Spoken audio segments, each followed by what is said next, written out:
তো আমাদের তো আজকে বাড়ি চলে যাওয়ার কথা ছিল, আজকে তো আমাদের যাওয়া হলো না, ছেলের চলে আসছে জ্বর, কালকে সকালে যাব। আর দেখি আমাদের ম্যাডাম কি করতেছে, অনেকক্ষণ ধরে দেখি পাত্তা নাই। এই যে ম্যাডামের কি রে, কি করিস তুই?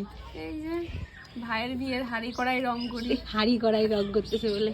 হাড়ি কড়াই না, হাড়ি ঘট ঘট প্রদীপ।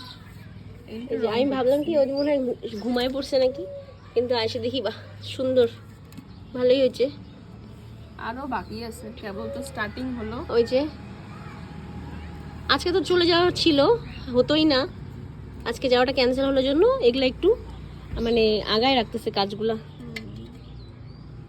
একদিনে হয় না, তবু একদিনেই করলাম, মানে যতটা করা যায় আর কি। হ্যাঁ, কি করবো, কেননা অনেকগুলো ওইদিকেও আরো আছে, এই যে এগুলা কাঁচার উপরেই বেশ করতে হচ্ছে, সুন্দর কিচ্ছু করার হচ্ছে। নেই।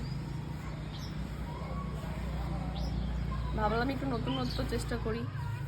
বা ভালোই হচ্ছে। মানে আমার করা ফার্স্ট, আমি এখনো অবধি ঘর এগুলা রং করিনি।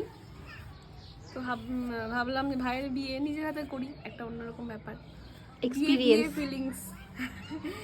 ওই জন্য না ভালো হচ্ছে। নিজের আজকে বিয়ের কতটা সময় হয় তো দেখি, করতে পারিনি। লাস্টে একটু দেখাবো, আর যদি শেষ না হয় তারপরে তো যখন শেষ হবে তখন তো দেখাবোই। ঠিক আছে তাহলে কর।